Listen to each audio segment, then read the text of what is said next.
తల్లి దగ్గర కనుక ఆస్తి ఉన్నట్టయితే తల్లి చనిపోయిన తర్వాత వీలునామా రాయకుండా చనిపోతే ఆ ఆస్తి ఎవరికి చెందుతుంది? పిల్లలందరికీ చెందే అవకాశం ఉంటుందా? సో తల్లికి ఎలా వచ్చింది ఆ ప్రాపర్టీ అనేది ఒకటి పరిగణలోకి తీసుకోవడం ఉంటుంది. తల్లికి ఆ ప్రాపర్టీ అతని భర్త నుంచి సంక్రమించినటువంటి ఆస్తి, లేదా భర్త తండ్రి నుంచి సంక్రమించిన ఆస్తి, భర్త చనిపోయేటప్పుడు భార్యకి అన్ని విధాలుగా సౌకర్యంగా ఉంటుందని భార్య పేరు మీద చేసిందని ఇది కూడా ప్రూవ్ అవుతే కనుక ఆ ప్రాపర్టీల్లో పిల్లలకు కూడా ఈక్వల్గా రైట్స్ ఉంటాయి. అది ఒకవేళ ఆ భర్త స్వయం సంపాదన అయ్యి ఉంటే కనుక, సెల్ఫ్గానే సంపాదించి భార్య పేరు మీద చేసినట్లయితే కనుక అది సెల్ఫ్ ఎక్వైర్డ్ ప్రాపర్టీ, నేను నా ఇష్టమైన వాళ్ళకి ఇస్తానని చెప్పడం అనేది చేయొచ్చు. ఆమెకి ఇష్టమైతే ఈక్వల్గా ఇవ్వచ్చు, పిల్లలకి ఇవ్వకపోవచ్చు. తనను కూడా తన ఉన్నంతకాలం కూడా తన పోషణను కూడా సరిగ్గా చూస్తారనే నమ్మకం ఉంటే ఈక్వల్గా షేర్ చేయొచ్చు. లేదా ఈక్వల్గా ఇచ్చిన తర్వాత కూడా చూడకపోతే కూడా ఆ ప్రాపర్టీని తిరిగి మళ్ళీ కూడా క్యాన్సల్ కూడా చేసుకునేటువంటి హక్కు అనేది ఇచ్చినటువంటి మదర్కు ఉంటుంది. ఓకే, ఒక కాల్ తీసుకుందాం మేడం. హలో. Hello madam. నమస్తే అండి, మీ పేరు, ఎక్కడి నుంచి మాట్లాడుతున్నారు? నా పేరు రోజురాణి మేడం. ఓకే మేడం, వింటున్నారు, మాట్లాడండి మేడం. అమ్మా చెప్పండి, ఎక్కడి నుంచి మాట్లాడుతున్నారు? నేను ఇక్కడ మన హైదరాబాద్ నుంచేనండి. చెప్పండి. వజ్రాణి అన్నారు కదా మీ పేరు? మీ పేరు వజ్రాణిగా? రోజురాణి అండి. చెప్పండి అమ్మా. రోజురాణి అండి, హైదరాబాద్ నుంచి అండి. చెప్పండి.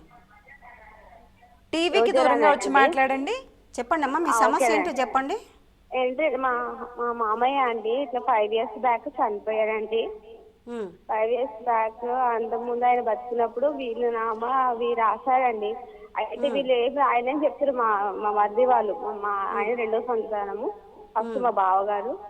అయితే 4 మరుదులు నా వెనకాల, మా ఆయన వెనకాల వాళ్ళు. అయితే ప్రాపర్టీ ఆయన ఏం చేశారంటే మనకు పెళ్ళి సరిగ్గా చూడలేదు, అలాగున్నా కూడా సరిగ్గా పట్టించుకొని నా భర్తకు మళ్ళీ వివాహం చేశారు నా బాబు పుట్టాక. 5 years బ్యాక్ వేరే పెళ్లి చేసి పట్టించుకోలేదు. నేను ఏం చేసిండ్రు నాకు గిఫ్ట్ కింద ఇచ్చారండి. ఎవరికి ఇచ్చాడు గిఫ్ట్ కింద? వీళ్ళమ్మ రాశారు అన్నావు కదమ్మా. అయితే వీళ్ళమ్మ రాశారు, అది చెప్పట్లేదు, ఏం రాయట్లేదు. ఆయన ఏమి ఎంత ఉంది మీ మామగారికి? ఏముంది ఆస్తి? ఏముంది? పొలమా, ఇల్లా, ఏముంది? ఇల్లు ఉందండి కర్మంఘాట్లో మా మామయ్యకి. ఆ ఇల్లును వీలునామా రాశారనే విషయం మీకు తెలియదు? అయితే రాశారు, అయితే వీళ్ళు రాయాలని చెప్తున్నారు. అయితే నా పేరు మీద రిజిస్ట్రేషన్ అయింది మేడం. అదే ప్రాపర్టీ మీ పిల్లలు.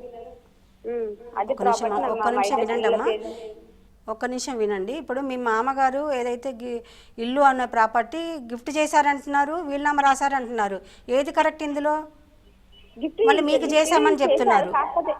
గిఫ్ట్ చేశారు, గిఫ్ట్ గా ఇచ్చారండి. గిఫ్ట్ గా ఎవరికి ఇచ్చారు? మీకు ఇచ్చారా? మీకు ఇచ్చారా? అది మీకంటే మీ పేరు మీద గిఫ్ట్ చేశారా? చేశారండి మా పేరు మీద.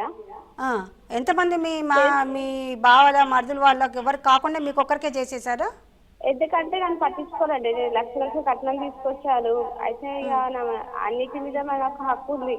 ఎలా అంటే ఫస్ట్ వయసు నా తర్వాత ఇంకో పెళ్లి చేస్తారు మా ఆయనకి, వాళ్ళు 3 ఏళ్ళకి. మీ ఆయన ఒక్కరేనా? మీ ఆయన ఒక్కరేనా అమ్మ? మా ఆయనకి తర్వాత ఇద్దరు మరుదులు ఉన్నారండి. సో మా మరుదులకు కాకుండా, ఒక్క నిమిషం, ఆ మరుదులకు కాకుండా మీకు మాత్రమే చేశాడు ఆ ప్రాపర్టీని, అంతేనా? ఎందుకంటే నా భర్త పట్టించుకోలేదండి బాగా. అవునవును, మీరు బాగా చూసుకున్నారు కాబట్టి, మీరు బాగా చూసుకున్నారు మీ మామయ్యను కాబట్టి, మీతో ప్రేమగా ఉంటూ మీరు ఆయన ప్రేమగా చూస్తున్నారని మీ పేరు మీద గిఫ్ట్ చేయడం జరిగింది, అవునా? అవును మేడం. అయితే ఇప్పుడు ఏమైంది? ప్రాపర్టీ ఇప్పుడు మీ స్వాధీనంలోనే ఉందా అది? అయితే ఆ ప్రాపర్టీ డాక్యుమెంట్స్ నాకు ఇవ్వలేదు మేడం. ఆయన ఇచ్చాము కూడా ఆయన చంపేశారు వాళ్ళు.